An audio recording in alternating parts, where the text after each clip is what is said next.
about a stinker with Shakur Stevenson. My goodness, this was a fight I was saying was going to be, again, a little more drama-filled in my prediction. I thought Shakur was going to get him out of there in terms of get out Edwin De Los Santos within 5 or 8 rounds, or again, get a unanimous decision.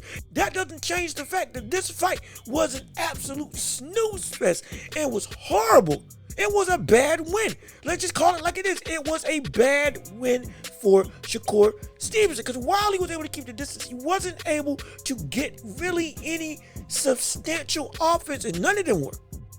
He won the fight off of his jab, but we didn't think it was going to be this just, I'm not going to call it a stalemate, but it was a tale of two people. One wasn't throwing anything, and the other one couldn't hit the other guy, though he had volume. So you had an aggressor versus a incredibly conservative, essentially pot-shotting point scorer and distance manager in Shakur versus Edwin De Los Santos. It was hard to judge. It was incredibly hard to judge. It was incredibly hard to score.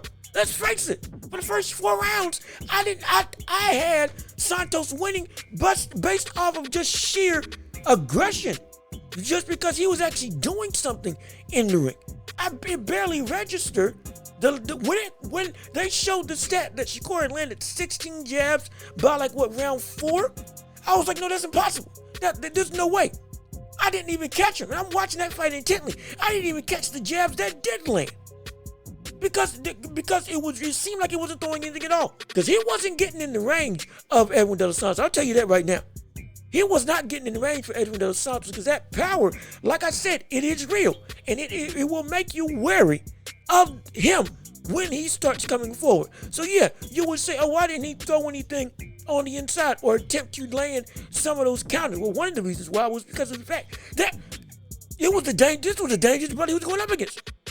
Feeling the breeze of the punches go by in front of him, oh yeah, that negated exactly what he could do to some extent, because of the danger level of what we saw in terms of Edwin De Los Santos and the like I said before, the athleticism, the legitimate power, and the ability to close that distance quickly was something that Shakur had to be wary about. So again, a win is a win, but it was, again, a bad, boring win by the standards of what we normally see with Shakur Stevenson. Everybody was saying they were falling asleep.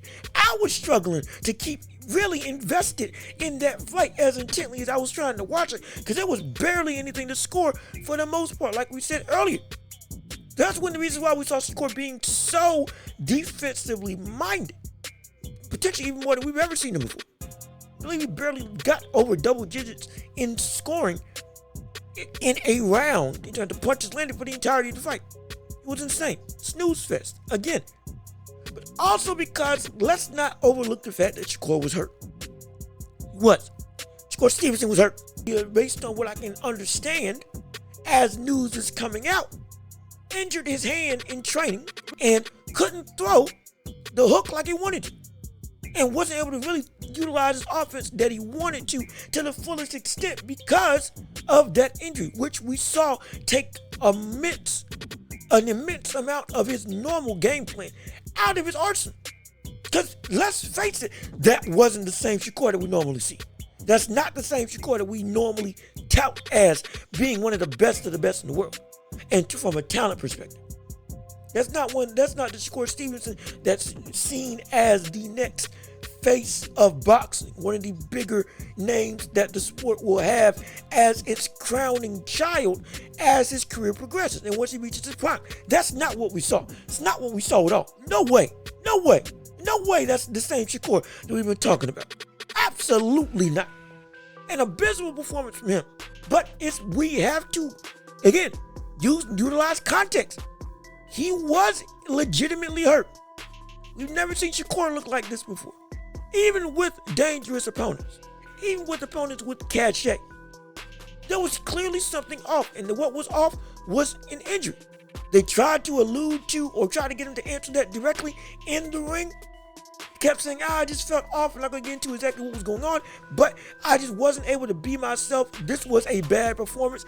Quoting him now verbatim, this wasn't my best performance. This wasn't good. And it wasn't. Then going on Twitter, I believe as of today, deleted the tweet, but still, he said, hey, I won the WBO lightweight championship. I won a title with one hand. So y'all hop off. Don't get off my case now. Again, he deleted the tweet shortly after, but still, it doesn't change the fact that he essentially admitted, yeah, I got injured. He even alluded to in that interview in the ring, I need to stop training so much. I need to give my body a break. I need to take some more rest. I need to be smarter in how I prepare for fights. We can now firmly assume he was injured based on everything that we know now. So don't take this as now this is the Shakur Stevenson that we will forever see. No, this isn't the Shakur that we're going to see for the future. This was an injured Shakur Stevenson that wasn't able to fight in the same parameters that we normally see him utilize for the whole of his career. And up until this fight, we've been saying this brother is something special.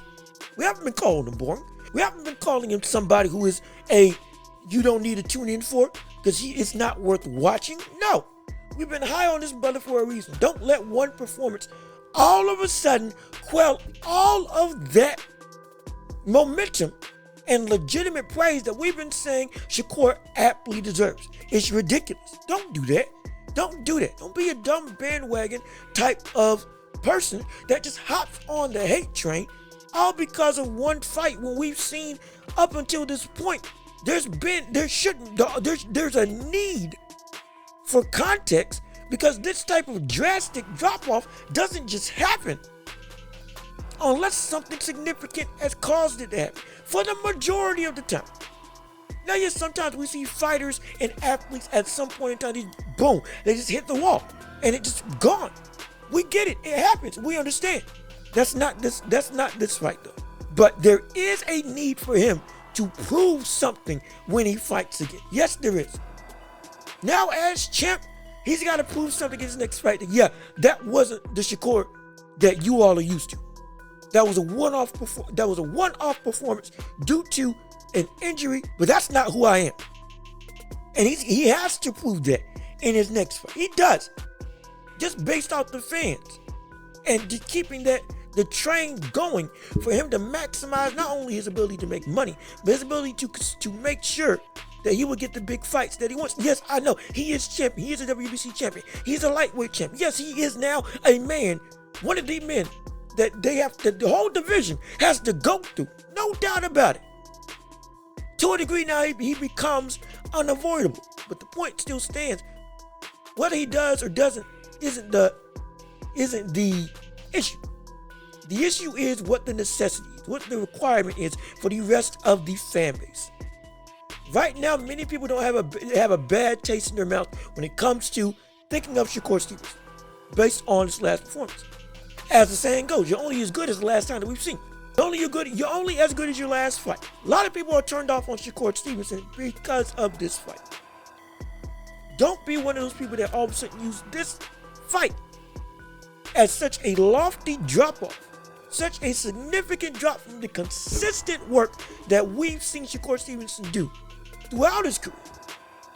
All of a sudden now it's null and void because of a fight that now we can almost assuredly say he was injured, he was hurt, he was confined and restricted by his own body.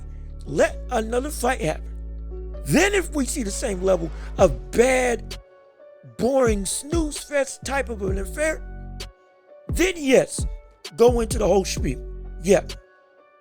Now we got to pop. But pump the brakes. Just hold it a little bit. Just hold it.